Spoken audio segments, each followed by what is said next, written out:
Welcome to Real Food, and today I had another delivery from my favorite Dalesford farm, and today I decided to try their organic beef.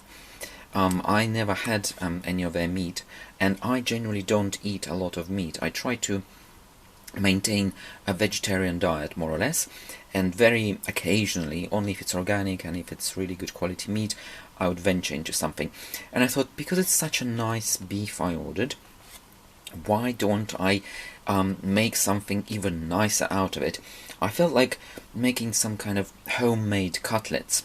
You know, those juicy cutlets full of flavor, so that it's not just meat, but there's also other ingredients. And luckily I've got all the ingredients to make those cutlets. And also, another thing I'm going to do, I'm going to show you my very own urban garden, where I'm growing my herbs and some foods myself. And I'm going to use some of my herbs that I'm growing in my urban garden in these cutlets. But in terms of ingredients, I'm very lucky because I think I've got everything. So these cutlets will need onions, an egg, which again I got from my Dalesford farm. I've checked many recipes and they all suggest bread. Bread needs to be soaked in water. And I was skeptical about bread. I thought, why would you want to add bread to your cutlets? But apparently it's an important ingredient and it should be there because it absorbs the flavor and it keeps the cutlet together, because I want this cutlet to be juicy, full of flavor, and I want this flavor to work really, really well. Also, I'm going to add, I've got turmerics here which started growing. I'm thinking that I'm going to add some of these green shoots into my cutlets. And I've seen recipes where they add ginger. So I've got some ginger, so I'm going to make these cutlets really flavorsome and full of these additional aromatic ingredients. And hopefully you will be inspired by this and you will do the same. I'm also thinking to add things like coriander. I've got some coriander. That I think will work really, really well. And many recipes also suggest ground black pepper. And I've got this grinder, so this should work. These are all the ingredients, and I'm going to show you how these cutlets are going to be made and what I make out of it. I've not had them in a very long time and I look really forward to making something nice. So, the first thing I need to prepare is this soaked in water bread. I didn't have any bread today, but I'm going to use this white muffin, so I cut it into smaller pieces, and I'm going to use warm water. So I'm just going to cover it in warm water. I'm sure it will soak nicely. I don't want to use hot water or boiling water, because I don't want it to be turned into porridge or anything like this. But this is going to be warm water. They're going to soak in there for a short while, and then this water would have to be drained, and these bread parts will have to be also turned into much smaller pieces, and then they will be mixing with my beef. So water has been drained out of this muffin, and it looks like it has worked really, really well. So it produced this very pleasant soft substance, which I guess will work really well with my beef, and it will make my cutlets nice and juicy. So I'm going to cut this muffin into even smaller pieces before I start mixing it with my beef. So it will go into these smaller pieces, and I'll show you what happens when I'm done. So what I did here, I took my water soaked muffin and I gently massaged it into my beef, and you know what, it already feels and looks quite good, and it's a fairly pleasant, so that that bread does create a very pleasant, juicy shape and texture for the cutlets. So it already feels good, and you know what, you might actually want to add a bit more, but in my case I'm going to be moving to my other ingredients, because I've got ginger, I've got onions and all these other ingredients, so I don't want too much bread, but I do want it to work, and I want it to be juicy and have good texture. So I've got that muffin in, and now I'll be cutting my onions. Onions need to be cut and chopped very, very finely, so that they have very small pieces, and these pieces are well integrated into your cutlet.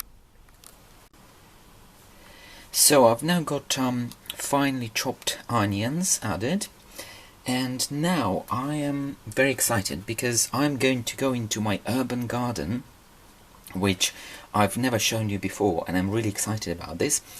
And in my urban garden I'm going to select a few fresh herbs which will be added into my cutlets.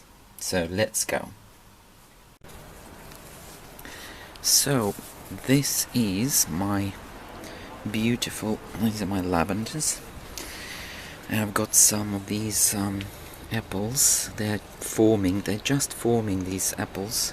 They will come back later. I've got chrysanthemums. This is actually my broccoli growing. It's actually going to seed now. I've allowed it to go to seed because all my friends saw this amazing broccoli growing in my balcony, and they all wanted seeds to grow the same. But look at the size of this. This is huge. So I'm preparing seeds for anybody who is interested. In fact, there's so many of them here that I can even give away some of these seeds to any of my subscribers here on this Real Food channel. So if you're interested, do let me know. I've got marigolds growing here, lavenders. There isn't anything I could use here for my cutlets, but here's what I've got here. I've got onions. These are onions, and they're getting a bit too long, so I'm thinking to get some of these. And this is here I've got beetroot. So these beetroot leaves are actually edible. They can go in salad, but I think what I will use for my cutlets is I'll use these onions because they are very long, and that's it. I'm just gonna chop them like this. They smell delicious. So these onions will go. I've got more herbs here. I've got thyme, I've got lavenders. These I still have to plant. I haven't done the planting yet.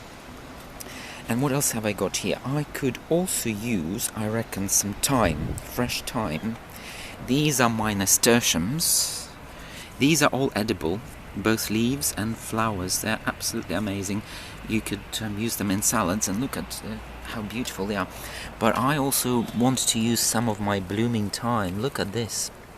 These thymes are blooming, and I think that will work really well. So I'm going to get some of these blooming thymes. I don't want to harvest too much because this is a small thyme plant, so just a few.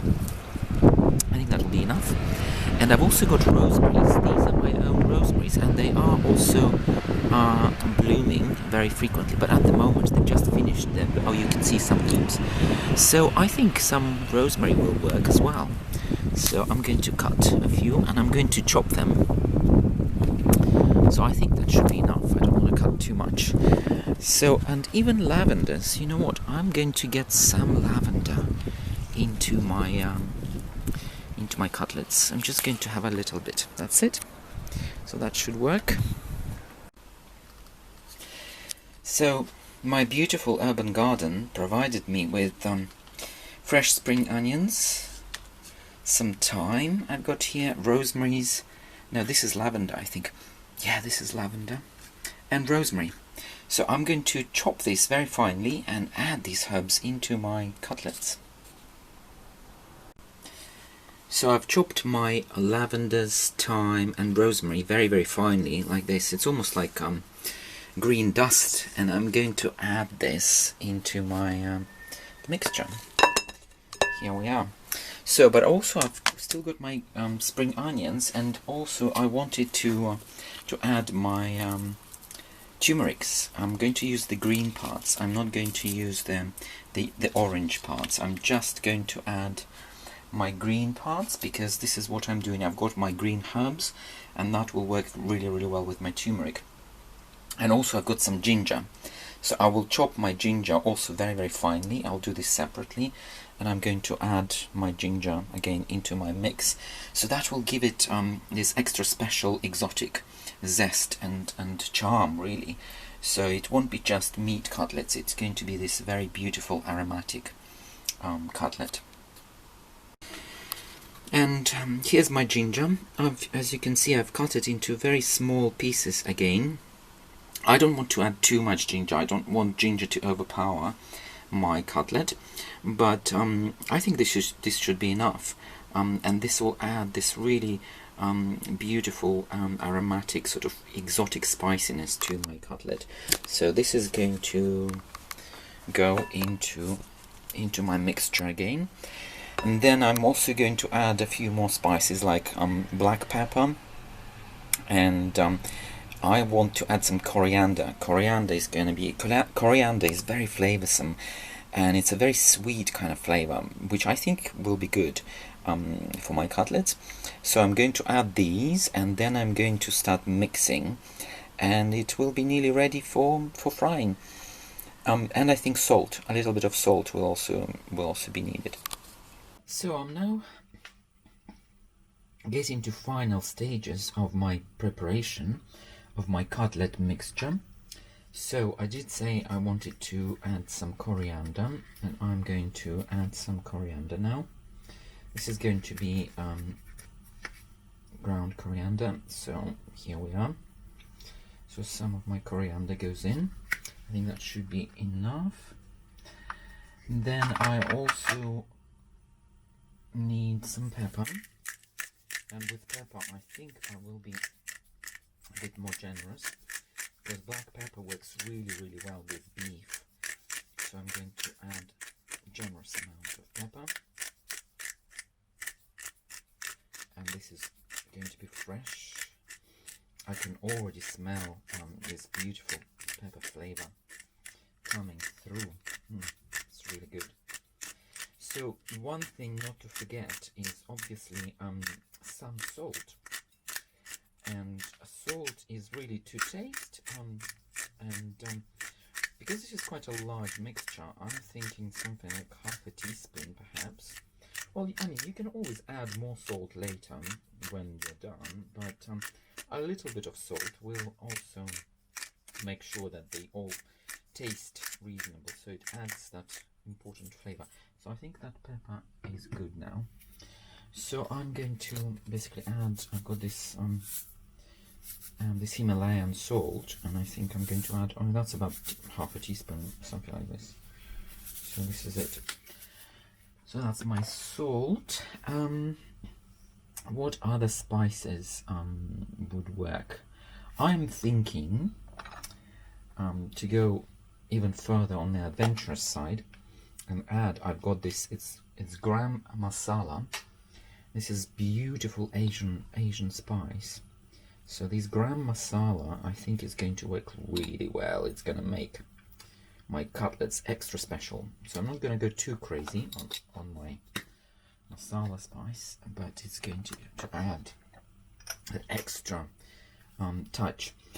And I think one other element that will hold this mixture together is egg.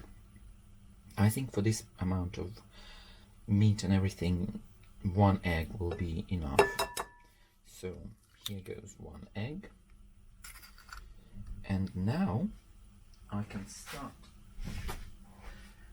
start now mixing all of this, and it should be done by hand. Here we are. Hands go in, and so I think I've done a good job mixing it all together. I have been doing it with my fingers, but I got distracted, so I had a neighbor who wanted something, so I got distracted. But I'm now reaching a point where I think it's pretty close to being ready to go in the frying pan. One thing that's also advised everywhere is to do this final stage of removing any bit of oxygen out of it. So it's basically this type of banning. They ask you to kind of drop it like this, so just so that it kind of uses its own weight to squeeze. But on another review, I actually saw that they say this is so that it gets some oxygen instead. So one person says this is to remove all the oxygen. The other one says you need to do it in order to actually oxygenate it, so that there is a little bit of air and a bit of oxygen. So I don't know who is actually right. They all seem to suggest that you have to do this sort of thing. This looks quite funny, actually. I mean, it does produce lovely aromatic now oniony smells, but I don't know if I'm doing this right. But basically they all say this is the final stage of you mixing it, so you need to perform this. You can do it actually with your hand, but I think in this case it works just as fine. So you need to do these kind of motions that take it through the air, and then it lands, and I don't know, maybe it forms pockets of air. Maybe these pockets of air get squashed instead. Well, there's two versions, whichever is the correct one, whichever you're happy with. But that's it. I think I've done it now. So I'm now going to make the actual cutlets. And also they say you can cover it in breadcrumbs, but I don't actually have any breadcrumbs. I could possibly create some, but I don't have any. And they say, I mean, it's going to be just as nice without breadcrumbs. So it's just the crust isn't going to be as brown. But you never know. So I'm pretty getting to a point where we are almost ready to fry my cutlets. Okay, now the next step is preparing my actual cutlets. And I've checked lots of reviews and recipes, and they all suggest either breadcrumbs or some kind of flour. So I don't have any breadcrumbs, but I'll just use flour to actually envelope them and in this flour. So I hope this is enough. It's probably more than you need, but I'm going to add. And I was also, a friend of mine also recommended that I try and make a ball, like a small ball, the cutlet that I will actually use eventually.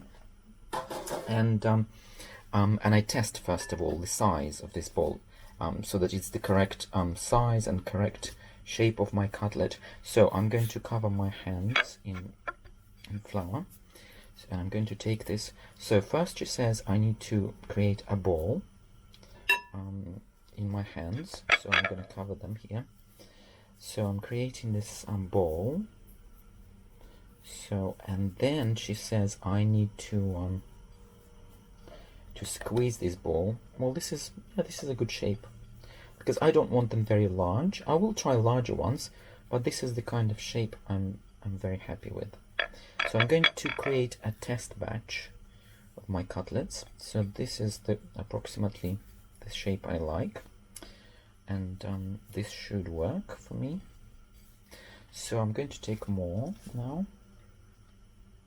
Oh, and I think a spoon is actually quite handy, because if your fingers aren't covered in flour, it gets sticky. So here we are. Here's my second cutlet. I'm going to. So, okay.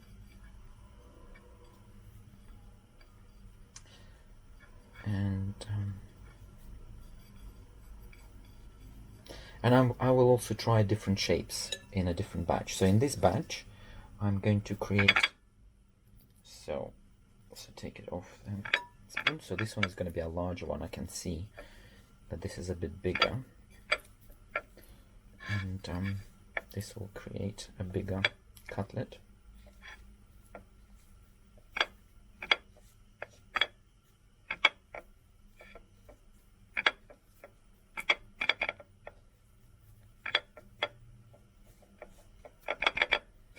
So this is slightly bigger, and this one is smaller, but I think they're all fantastic. Well, this is the first batch I'm going to try and test, and I think the fourth one should work as well.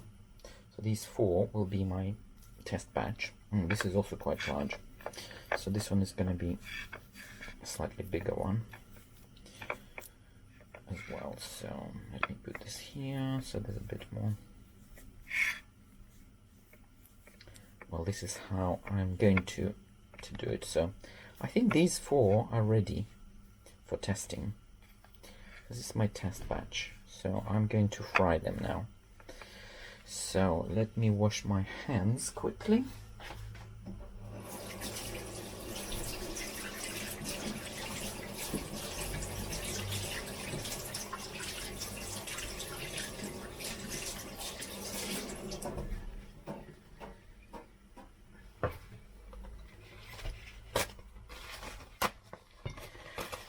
So, and now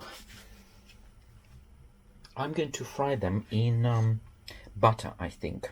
So yeah, I think butter will work perfectly. So I'm going to move my camera here. I've got my frying pan. It's a really nice white frying pan. So I'm going to melt. Yeah, that's a good position. So you can see what's going on there. So I'm going to use butter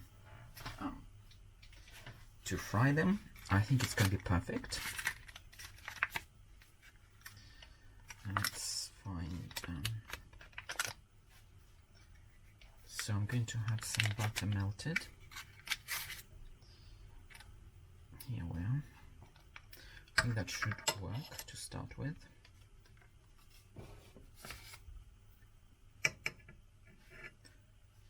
So it will melt in a second.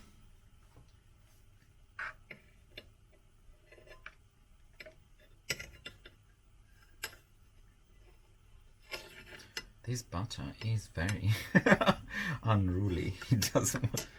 Okay.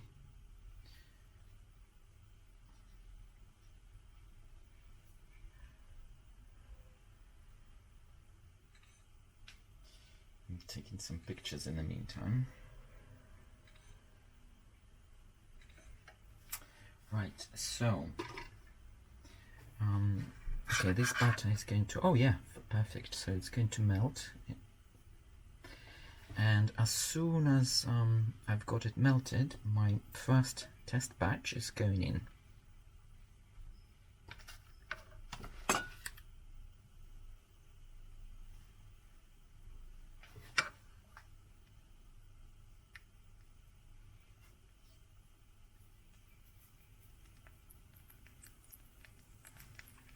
Okay, I'm just going to reduce the heat a little bit. Okay, and I'm going to first place my large cutlet. Okay, here we are. Then my smaller one. I hope they will all fit, yeah, all 4. So all 4, yeah, they should fit. And my 4th one. Here we are. So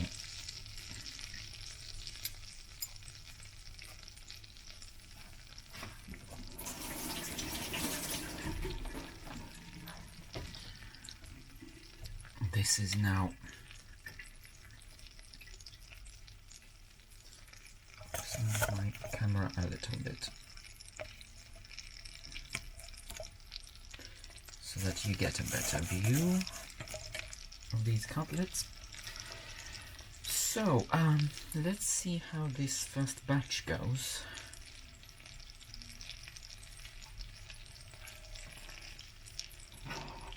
I've got this very useful tool for turning them around, but this might be actually a little big. I think a spoon or fork might be just as nice. Maybe a larger spoon, yeah, that should work. Or maybe a fork. I'm thinking a fork will probably work just as nicely. So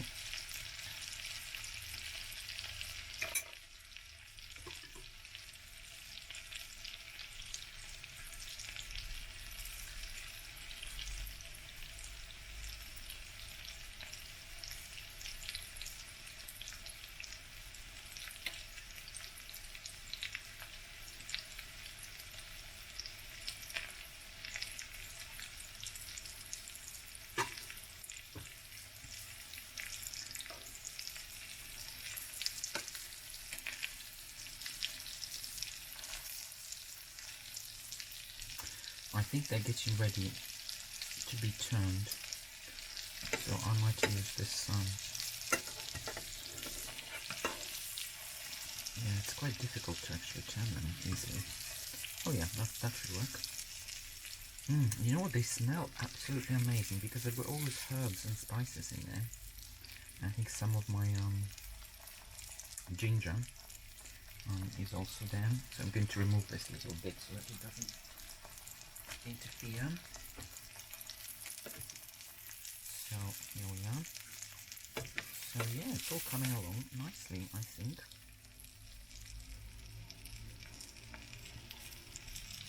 And they really smell amazing, guys. I have to tell you, you smell that aromatic scent that is coming off this frying pan. It's absolutely fabulous, actually. Because I've got turmeric, I've got ginger, I've got onion, I've got coriander in there, I've got black pepper, I've got onions. I mean, I've got so much aromatic stuff in these cutlets that I actually can't wait to taste them, actually. And I've also got some of my herbs from my very own urban garden, which I've grown myself with my own hands. So they look very nice.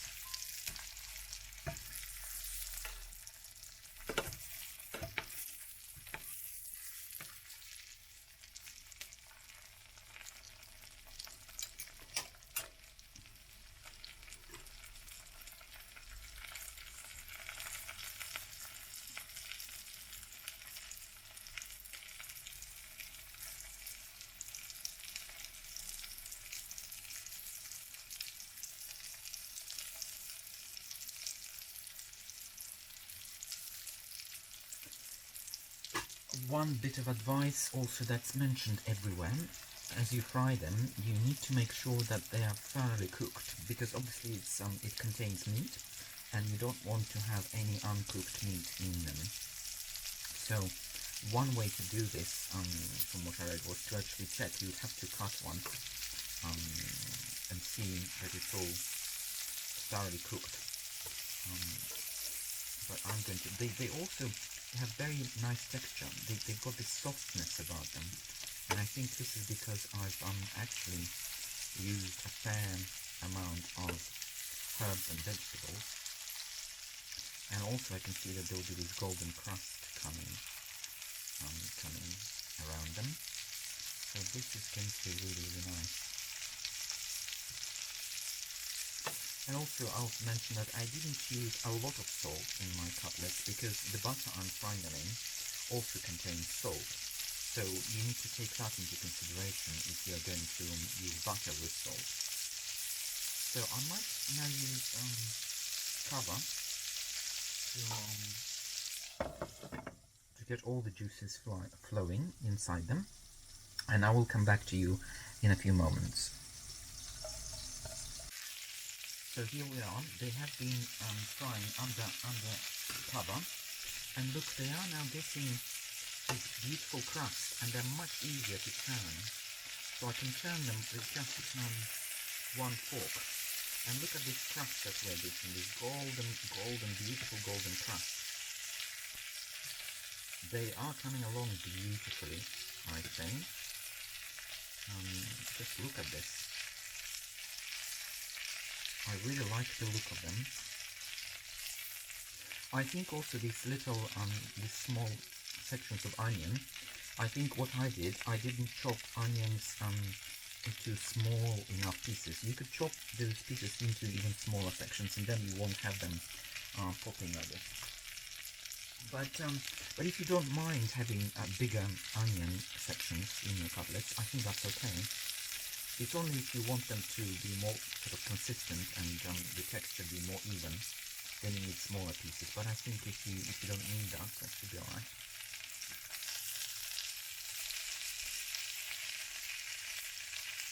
Well, I'm thinking that close to this batch is getting close to being ready. So it's looking good, I think. I can take a photo.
Okay, I think this batch is pretty close to completion.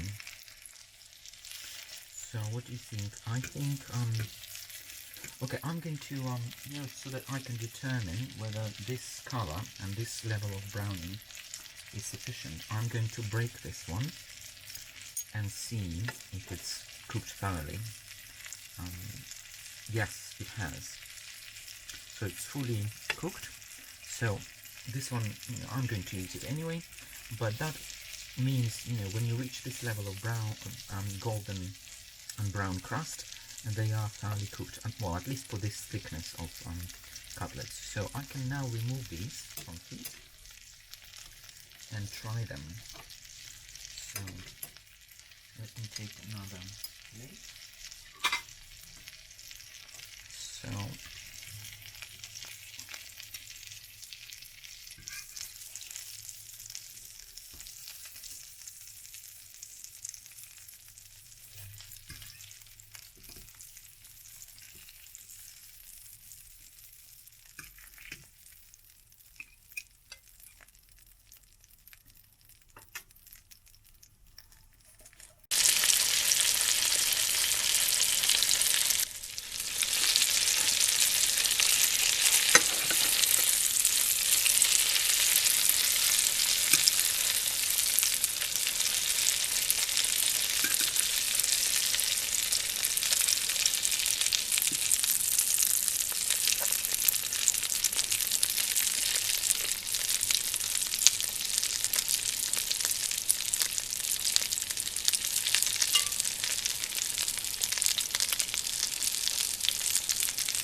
okay, well here are my finished my cutlets, and this is my last batch. I produced well, here we've got 1, 2, 3, 4, 5, 6, 7. I think I've had I produced about 14 of those. So this is the last final batch, but altogether there were 14. The first 7 I've already finished because they were so delicious. So I can tell everybody that they're absolutely delicious. They're amazing. I can taste a little bit of rosemary, some of those spices and herbs that they mixed in from my garden. They have this gentle a reminder almost in them. So they're not very prominent, but they have this very gentle aromatic experience. And ginger, for example, you saw how much ginger I put in them. I don't feel very overpowering taste of ginger at all. In fact, what that ginger did, that ginger harmonized overall aromatic and flavor of these cutlets. So when I eat them, I feel this amazing sweetness and amazing, but not too sweet. So there is this gentle spiciness also about them. So basically, guys, I really recommend. So if you were following and watching this video on how to make them, I will try and jot down a list of ingredients, so you will be able to make them easily. These are one of the most delicious cutlets I've ever had. And you know what, as you fry them, they also produce this really amazing scent. It's not the scent of burnt meat or anything, because there are all these aromatic spices and herbs in them. The scent that they produce as you fry them, it's really lovely, it's really beautiful. So I highly recommend these cutlets from any point of view. There is a little bit of mess in the kitchen now, so look at all these things I have to clean up. So all these things, well, I'll clean it up, but the result is so worth it. Well, thank you for watching, and enjoy your food, bon appetit, and I'll see you again in another video.